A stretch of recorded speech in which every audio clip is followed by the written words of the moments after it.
The People's Assembly approved the general budget of 1,390 billion Syrian pounds, nearly half of it for social support.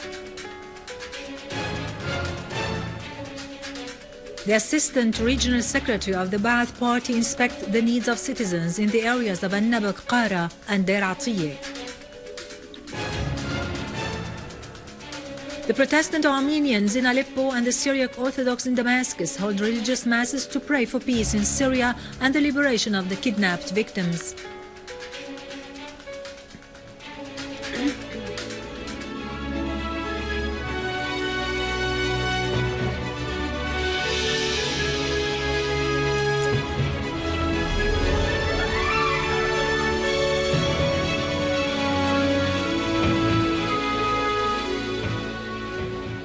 Good afternoon, ladies and gentlemen. I'm Yarado Krikorian with the news in English. Syrian Arab army units continued their operations successfully in the workers' town of Adra and controlled several important points in the vicinity. A military source asserted that the Syrian Arab army has inflicted heavy casualties on the armed terrorist gangs.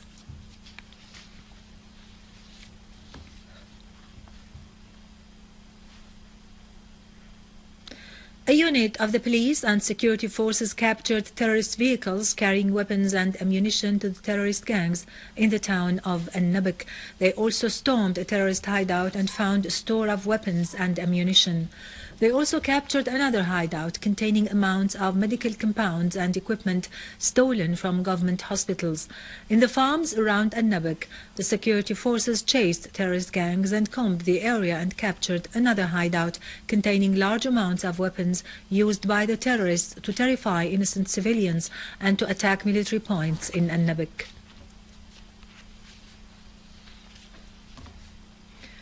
A Syrian Arab army unit clashed with terrorists in a number of areas in Deir ez-Zor province, killing scores of them, many of non-Syrian nationalities. The army killed the majority of an armed terrorist group in the town of Ayyash. Among the killed terrorists were Salim al-Dubayb of the Saudi nationality, Abdul Latif al-Basis, Imad al-Sayer al-Kariz, Zakaria Ismail al-Jubari and Mit'ab al-Rafdan. A Syrian Arab army unit also targeted terrorist gatherings and hideouts in the areas of Al-Ardi, As-Sina'a and Jbeile, killing a number of terrorists. Terrorists Anas Malik al-Anzi of the terrorist group of Al-Ikhlas Brigade and Hamza Daham al-Miflih of the terrorist group of Junud al-Aziz Brigade.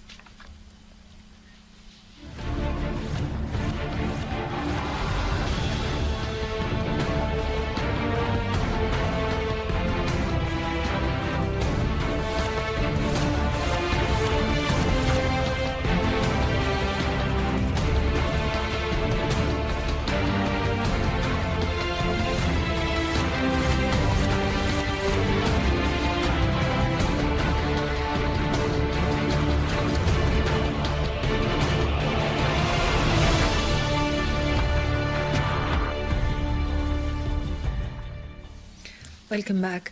The Assistant Regional Secretary of the Baath Party, Hilal, toured the living conditions in Qara, al-Nabek and Noticias in the Damascus countryside. He asserted that Syria, with the solid will of its people and the sacrifices of its valiant army, has foiled all plots. Soon all the terrorists will be defeated throughout the country, which will celebrate victory. He pointed out that the support of the people of Qara for the army had a very important role in protecting the town and saving it from the crimes of the extremist fanatics. In Noticias, Mr. Hilal toured the quarters that were hit by terrorism. He reviewed with the people concerned the measures taken to restore electric and water supplies and to repair the telephone lines. He also reviewed the operations of removing garbage and the traces of destruction left by the terrorists. He called upon the people concerned to accelerate the process of repairs and to give citizens the best services. In Aleppo, the Protestant Armenians held a mass in the church of Beit El to pray for peace in Syria.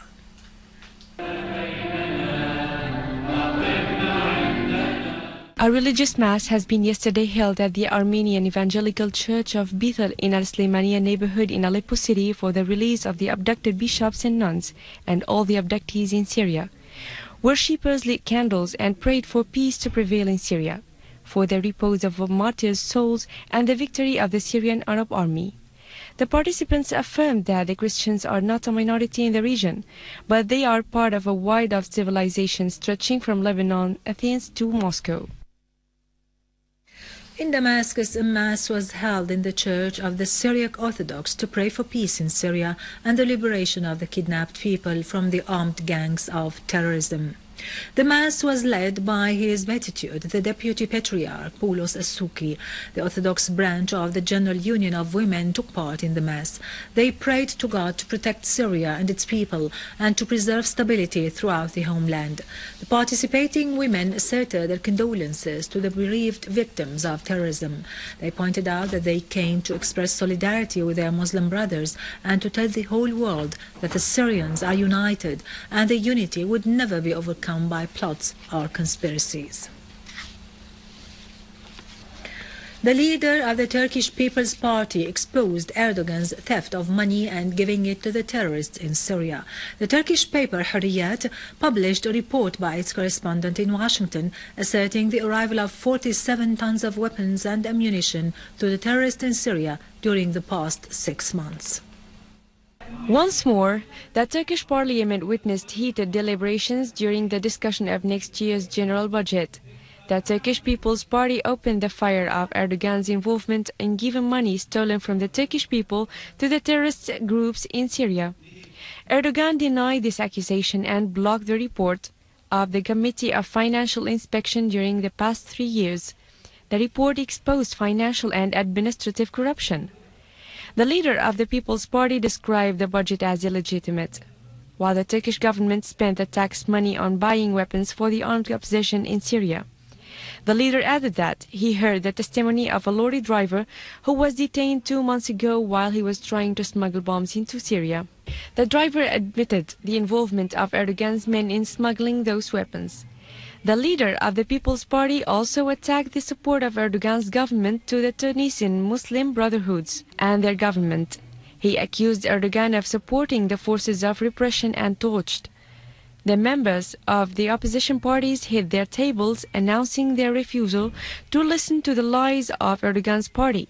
The Turkish paper Hürriyet exposed the weapons smuggled from Turkey to the terrorist gangs in Syria during the past 6 months under the supervision of Erdogan's party.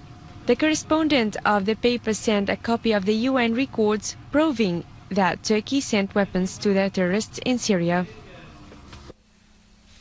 With this, we end our news for today. Thank you for watching. For more details about Syria and the region and to view this bulletin again, you can always visit our website in English, syriaonline.sy. Now to latest business and market news with Vani Genjian, but after a short break.